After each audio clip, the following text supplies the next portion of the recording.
اعوذ باللہ من الشیطان الرجیم، بسم اللہ الرحمن الرحیم۔ السلام علیکم ناظرین، میں ہوں محمد صفدر خان نورانی، آپ میرا یوٹیوب چینل دیکھ رہے ہیں۔ کل کی رات جو گزری اسلام آباد کے اندر اس پاکستان کی تاریخ میں بہت ہی بھاری رات تھی، جو پاکستان کی تاریخ کے اوپر اس کے بڑے بہت ہی گہرے اثرات مرتب ہوں گے۔ اور کل دن کو ہم نے دیکھا کہ بہت ہی ہیوج کراؤڈ جو ہے پاکستان تحریک انصاف کا سینٹورس کے پاس جو ہے وہ اکٹھا ہوا، اور جس کے اوپر قائدین نے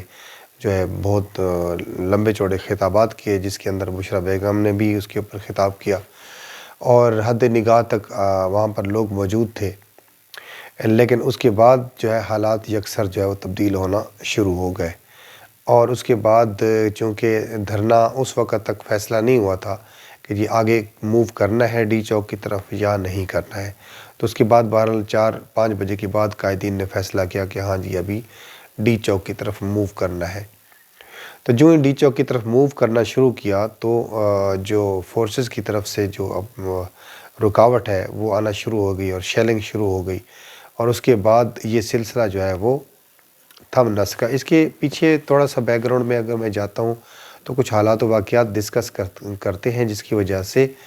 کہ یہ آپریشن جو ہے وہ پچھلی رات کیوں نہیں ہوا اور اس رات کیوں ہوا۔ تو پچھلی رات ہم نے دیکھا کہ بیلاروس کے صدر جو ہے وہ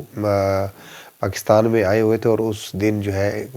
خاص قسم کی میٹنگز ہو رہی تھی، تو اس میں بھی تھوڑا سا ان کو سپیس ملا۔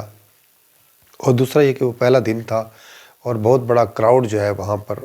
موجود تھا، جس کو منتشر کرنا جو ہے بہت مشکل ہو گیا تھا۔ لیکن دوسرے دن تھوڑا سا نسبتاً جو ہے تعداد بھی نسبتاً جو مظاہرین ہیں ان کی تھوڑی سی کم ہوئی، کیونکہ اتنے ایک لمبے پیریڈ کے بعد وہ پہنچے تھے۔ تو جو ان کی اسلام آباد پہنچنے کی جد و جہد ہے وہ ایک علیحدہ بہت بڑی کہانی ہے کہ کس طریقے سے اور کتنی مشکلات جھیل کر وہ لوگ جو ہے اسلام آباد پہنچے۔ ہم نے دیکھا کہ بہت سارے پاکستان کے مختلف علاقوں سے قافلے آ رہے تھے، لیکن اس کے اندر جو ہے KPK سے آنے والا جو قافلہ تھا وہ سر فہرست تھا، اور اس کی تعداد بھی زیادہ تھی۔ اس کی وجہ یہ ہے کہ KP کے اندر کیونکہ پاکستان تحریک انصاف کی حکومت ہے، اور پاکستان تحریک انصاف کی حکومت ہونے کی وجہ سے وہاں وہ لوگوں کو زیادہ سے زیادہ تعداد میں نکال سکے۔ جبکہ پنجاب کے اندر جب ہم دیکھتے ہیں، پنجاب کے اندر تحریک انصاف کی حکومت نہیں ہے، سندھ کے اندر تحریک انصاف کی حکومت نہیں ہے، مرکز کے اندر تحریک انصاف کی حکومت نہیں ہے، تو یہاں پر جو ہے پنجاب حکومت کی جو فسطائیت ہے، جو ظلم و ستم ہے، اور یا مرکز کے اندر اسلام آباد کے اندر دیکھیں یا پنجاب کے اندر دیکھیں تو وہ بہت زیادہ تھا۔ لوگوں کو گھروں سے نکلنے ہی نہیں دیا گیا۔ بہت سارے لوگوں کو احتجاج کے دن سے ایک دن پہلے ہی، کال سے ایک دن پہلے 24 نومبر کی رات سے پہلے ہی گرفتار کر لیا گیا۔ تقریباً اس وقت جو تعداد گرفتار کی گئی، سرکاری میڈیا کے مطابق، سرکاری میڈیا سے میری مراد یہ ہے کہ جو ریگولر چینلز چل رہے ہیں، اس میں جیو نیوز ہے یا باقی مختلف چینلز ہیں، تو سب نے یہ رپورٹ کیا کہ 300 سے 400 کے قریب جو ہے افراد جو ان کی قائدین تھے ان کو گرفتار کر لیا۔ تو جو گرفتار نہیں ہوئے تھے وہ بھی چھپے ہوئے تھے، یعنی ایسے آزادانہ طور پر وہ اپنے قافلے کو لیڈ کر کے نہیں لے کے جا سکتے تھے۔ تو اسی لیے KP کے اندر چونکہ یہ مشکل نہیں تھی، KP سے جو ہے وہ لوگ جو ہے مختلف قافلوں کی شکل میں آئے۔ اسی طرح پنجاب سے بھی یہ حرکت شروع ہو گئی تھی۔ لیکن جب یہ قافلے جو ہے 26 نمبر چنگی کے اوپر اکٹھے ہو تو وہاں بہت زیادہ جو ہے شیلنگ کا سامنا کرنا پڑا، بہت زیادہ جو ہے وہاں پر پولیس کے ساتھ جو ہے مظاہرین کی جھڑپیں ہوئیں، اور وہاں پر کچھ لوگ زخمی بھی ہوئے، اور اس کے اندر ایک پولیس کانسٹیبل جو ہے وہ شہید بھی ہو گئے، اور بہت سارے لوگ زخمی بھی ہو گئے۔ مظاہرین میں سے بھی بہت سارے لوگ زخمی ہوئے، اور پولیس کے بھی بہت سارے لوگ زخمی ہوئے۔ اس کے بعد یہ قافلہ جو ہے اسلام آباد کے اندر داخل ہو گیا، اور وہ رات پہلی رات تھی جب یہ قافلہ داخل ہوا اور رات گزر گئی، اور دوسرے دن بہت بڑا اجتماع جو ہے سینٹورس کے پاس اکٹھا ہوا جناح ایونیو کے اوپر، اور اس سے جو ہے وہ قائدین نے خطاب کیا، بشریٰ بیگم نے بھی خطاب کیا، اور بشریٰ عمران نے یہ کہا کہ اگر آپ لوگوں کو یہ کہا جائے کہ بشریٰ بی بی جو یہاں سے چلی گئی ہے تو وہ جھوٹ ہوگا، اس کے اوپر آپ یقین نہ کریں، میں آخری فرد ہوں گی جو یہاں سے دھرنے کو چھوڑ کر جاؤں گی۔ یہ ہوا۔ اس کے بعد پچھلی رات میں ایک ایسا واقعہ ہو چکا تھا جس کے اندر ہم نے دیکھا کہ 2-3 FC کے نوجوان جو ہیں ان کی جو ہے وہ شہادت ہوئی ایک گاڑی کی ٹکر سے۔ اب اس کے متعلق جو ہے مختلف اطلاعات ہیں۔ پاکستان تحریک انصاف جو ہے اس کو قبول کرنے کو تیار نہیں ہے کہ وہ یہ نہیں کہتے کہ ہمارے لوگوں نے مارا ہے۔ تو اس کے بعد دوسرے دن ان کے جنازے ہوئے، اور پھر اگلی رات آنے سے پہلے ہی یہ خدشات کا اظہار کیا جا رہا تھا کہ یہ رات جو ہے بہت مشکل ہے مظاہرین کے لیے۔ تو عام طور پر پہلے بھی احتجاجات ہم نے کور کیے ہیں، تو اس کے اندر یہی ہوتا تھا کہ آنسو گیس کی شیلنگ جو تو بہت زیادہ ہوتی تھی، پہلے بھی ہوتی تھی تو اب بھی ہو رہی تھی۔ اب تو خیر بہت ہی بے انتہا قسم کی پولیس فورس وہاں ڈپلائی تھی، پنجاب سے، سندھ سے، سرحد کہتا ہوں، سندھ اور پنجاب کی فورسز تھیں، پیراملٹری فورسز تھیں،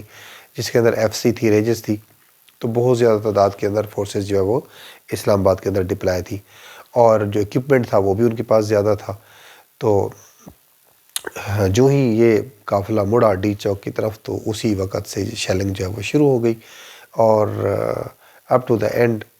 1:30-2 بجے کے قریب جو ہے یہ معاملہ جو ہے تقریباً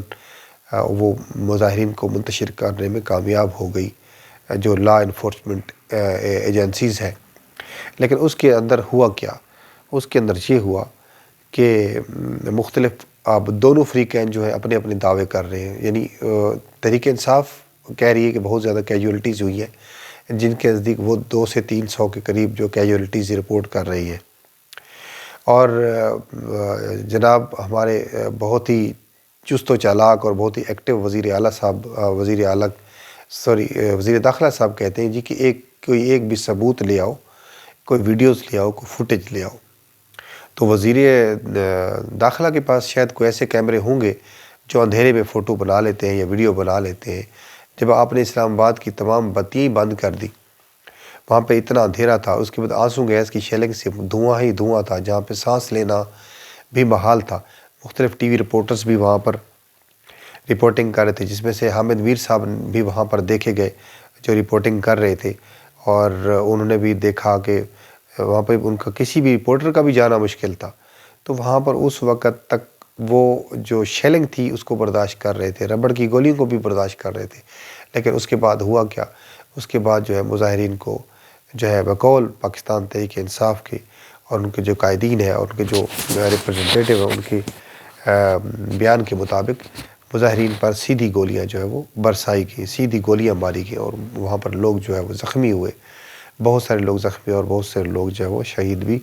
ہو گئے، جس کی وجہ سے مظاہرین کو پیچھے ہٹنا پڑا۔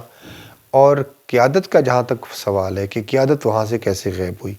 بھئی قیادت وہاں پر موجود رہتی تو بقول علی امین گنڈا پور صاحب کے کہ ہماری گاڑی کے اوپر حملہ کیا گیا، اور اس کے بعد ہمیں زور زبردستی وہاں سے جو ہے وہاں سے نکالا گیا، اور ہماری گاڑی کے اوپر جو ہے وہ فائرنگ کی گئی۔ تو اس کے بعد اس صورتحال کے اندر ایک ٹرینڈ آرمی سیکورٹی کے لوگ بھی وہاں پر اس طرح کی صورتحال میں اگر ہوتی تو اس پیچھے ہٹتے ہیں یا اپنی حفاظت کو کوئی انتظام کرتے ہیں، جبکہ وہ لوگ جو مظاہرین تھے ان کے پاس تو کچھ بھی نہیں تھا، نوجوان تھے، ٹھیک ہے اگر ان کے پاس گولیلیں تھیں یا کوئی چھوٹی موٹے ڈنڈے یا چھڑیاں ہوں گی فار ایگزامپل، تو وہ اس حد تک صرف اپنے دفاع کی حد تک، اس کے بعد ان کے پاس کوئی ایسا اسلحہ نہیں تھا، کوئی ایسی فوٹیج سامنے نہیں ہے جہاں پر وہ کوئی ایسی ویڈیو سامنے نہیں جہاں پر وہ سیکورٹی اداروں کے اوپر حملہ کر رہے ہوں۔ تو یہ ساری باتیں جو ہے تشویشناک ہے اور تشویش کا باعث ہے،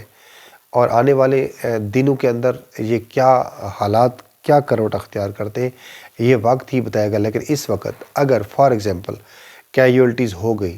اتنی زیادہ ڈیتھس ہو گئی ہیں، اس کے باوجود بھی اگر معاملے کو افہام تفہیم سے مذاکرات سے اگر حل نہ کیا گیا تو یہ مزید شرپسندی اور مزید ایک دہشت گردی اور مزید انتہا پسندی کی ایک لہر بھی اس کے اندر دوڑ سکتی ہے، اور وہ لوگ بھی اس سے فائدہ اٹھا سکتے ہیں جو دہشت گرد ہیں۔ تو اسی لیے تمام جو سٹیک ہولڈرز ہیں ان کو چاہیے کہ وہ سب لوگ اپنی ذمہ داری کا مظاہرہ کریں اور حالات کو بھانپتے ہوئے ایسے فیصلے کریں جو تمام کے فائدے میں ہوں، تمام کے حق میں ہوں۔ تو اس کے بعد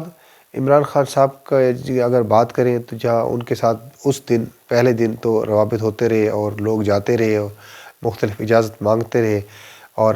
حکومت کے مطابق عمران خان صاحب نے اجازت دے دی اور بشریٰ بیگم نے اجازت نہیں دی، تو یہ کنٹروورسی تھی، اور یہ سامنے کبھی بھی ایسی بات، اگر ایسی کوئی بات ہوتی تو ویڈیو ضرور حکومت منظر عام پر لے آتی کہ جی یہ عمران خان صاحب کہہ رہے ہیں، لیکن بشریٰ بیوی جو یہ بات ماننے سے انکار کر دیتی، لیکن میڈیا کے اوپر ایسی کوئی بات رپورٹ نہیں ہوئی۔ تو اسی لیے اس بات کے اندر اتنا کوئی وزن نہیں ہے کہ اس بات پہ یقین کر لیا جائے کہ ہاں جی عمران خان صاحب تو کہہ رہے تھے کہ احتجاج کو ختم کر دیں، لیکن بشریٰ بیوی نے جو ہے وہ نہیں کہا، تو اب ساری بات بشریٰ بیوی کے اوپر ڈالی جا رہی ہے۔ حالانکہ انہوں نے جو ہے وہ بہت ہی دلیری اور ثابت قدمی کا مظاہرہ کیا اور بہت ہی مرکزی کردار ادا کیا مظاہرین کو لے کے آنے میں۔ یہاں البتہ میں ایک بات اپنی طرف سے کروں گا، وہ یہ ہے کہ پاکستان تحریک انصاف سے کچھ ایسی غلطیاں ہوئیں جس کی وجہ سے ان کا جو احتجاج تھا، اتنا بڑا ہیوج کراؤڈ کے باوجود بھی وہ اس سے وہ مطلوبہ نتائج یا وہ فائدہ نہیں اٹھا سکے جو ان کو اٹھانا چاہیے تھا۔ تو اگر یہ آپس میں کوارڈینیشن میں آتے،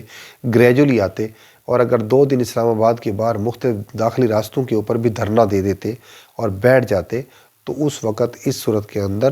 حکومت کے اوپر زیادہ پریشر جو ہے وہ ڈیولپ ہو سکتا تھا، مذاکرات بھی 1-2 دن کے اندر چل سکتے تھے، اور ہو سکتا ہے کہ کوئی فیصلہ بھی ہو جاتا اور کیجویلٹیز بھی شاید اتنی نہ ہوتی، لیکن ایسا نہ ہوا۔ جلد بازی کرتے ہوئے جو ہے اسلام آباد کے اندر داخل ہو گئے اور ڈی چوک پہ جلد از جلد پہنچنے کی تیاریوں میں تھے کہ ہم نے جلد از جلد ڈی چوک پہ پہنچنا ہے۔ تو ڈی چوک ایسا پوائنٹ ہے، وہ دی اینڈ ہے، یعنی جیسے کسی فلم کا دی اینڈ ہوتا ہے تو وہ دی اینڈ ہے، اس کے بعد آگے ریڈ زون ہے اور سرکاری عمارات ہیں وہاں پر، تو جانے کی کسی کو اجازت نہیں دی جاتی۔ بہرحال ویڈیو ہماری لمبی نہ ہو جائے، تو اس حوالے سے میں یہ کہنا چاہوں گا کہ ہر 2 فریقین سے جو ہے وہ غیر ذمہ داری کا مظاہرہ ہوا ہے۔ اتنا بڑا ہیوج کراؤڈ، ووٹر نے، سپورٹر نے اور پروٹیسٹ کرنے والے لوگوں نے اپنی ذمہ داری ادا کر دی، اپنی جانوں تک کا نذرانہ بھی نچھاور کر دیا۔ اب یہ لیڈروں کی اور منتظمین کی نااہلی ہے کہ اس سے وہ مطلوبہ فائدہ نہیں اٹھا سکے، اور سیکورٹی ایجنسیز اور اداروں کی اور اسٹیٹ کی بھی اس کے اندر جو ہے وہ بہت زیادہ بے رحمانہ سلوک کیا گیا، اور لوگوں کے اوپر ظلم و تشدد کی انتہا کر دی گئی، جو کسی بھی حوالے سے ٹھیک نہیں ہے اور قابل قبول نہیں ہے۔ برائے مہربانی ہماری ویڈیو کو تفصیل سے دیکھیے، اور اس کو اگر آپ کو ویڈیو اچھی لگے، پسند آئے، تو اس کو لائک کریں، شیئر کریں، چینل کو سبسکرائب کریں اور ہمیں سپورٹ کریں۔ شکریہ۔ السلام علیکم ورحمۃ اللہ وبرکاتہ۔